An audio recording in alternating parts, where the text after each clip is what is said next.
In this video, we will talk about your macOS Monterey accessibility settings and features inside of System Preferences.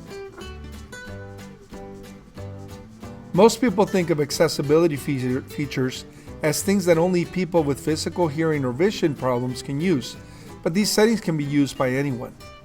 One thing you may have noticed on this screen is that my pointer is larger than normal. I do this for two reasons. It makes it easier to find my pointer on the screen, but it also helps people follow along when I'm pointing and clicking while making these videos. Let's start with the vision settings. We start off with VoiceOver. This is an accessibility feature that may be used mainly by the visually impaired. If you enable it, the system will speak all words and braille descriptions of items on the computer screen. It also provides control of the computer through the use of keyboard.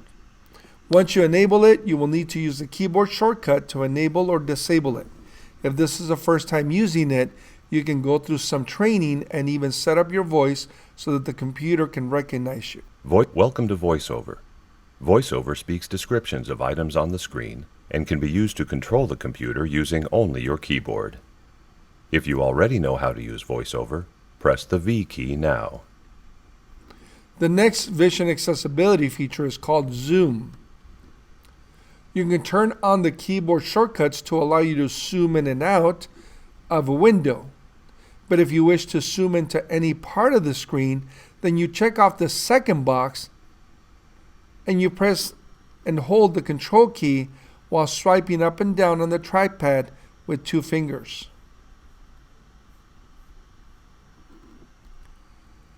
The screen will zoom wherever your cursor is located. I like this feature because I may need to show my students a closer view of a link on a browser or just to show them larger views of icons or settings. The third option is the display settings. This is where you can invert colors, reduce motion, increase contrast, and so much more.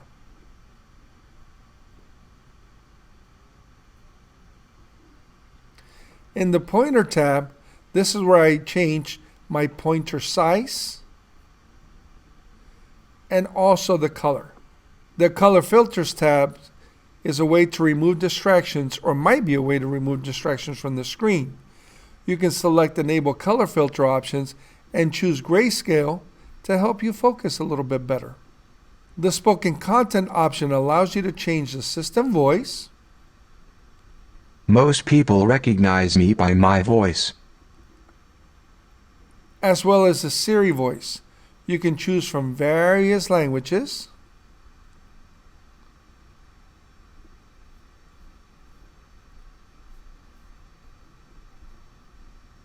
And you can set it to speak announcements, or you can set it up to speak specific selections that you highlight on the screen.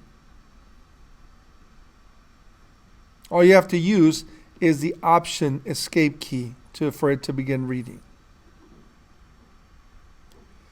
Many people use the Speak selection to have it read a story, a book, or an article while you read it or while you're doing something else. You can activate the speaker selection by using the keyboard shortcut Option Escape. The descriptors allows the audio descriptions provide a spoken description of visual content in the media. In the hearing section, we have the audio. This allows the screen to flash when an alert occurs. If you select RTT and you enable RTT, then you'll be able to use an RTT relay number, which will turn the messages into text. You also have the caption features, which you can adjust the visual settings for those. The next section is the motor accessibility features. Although these features are mainly used by those with fine motor issues, they can be used by anyone.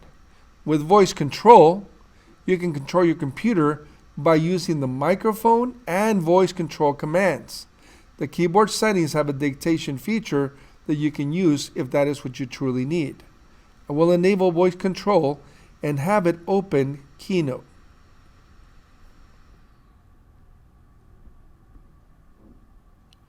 Open Keynote.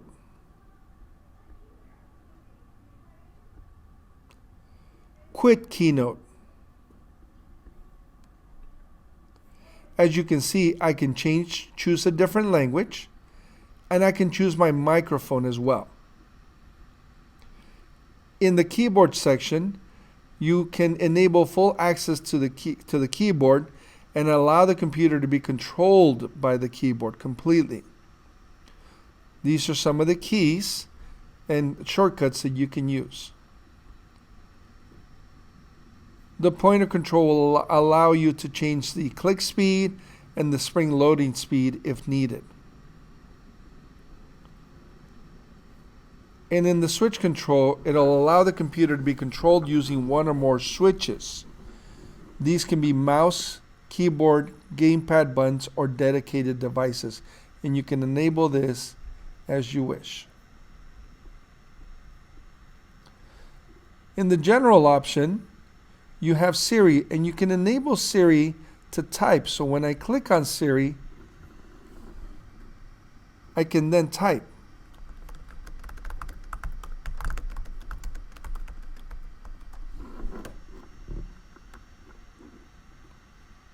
One moment. It's currently clear and 72 degrees in El Paso, Texas. You can learn more about the MacBook's accessibility features by going to the link on the screen. If you have any questions, please be sure to contact your instructional technology specialist.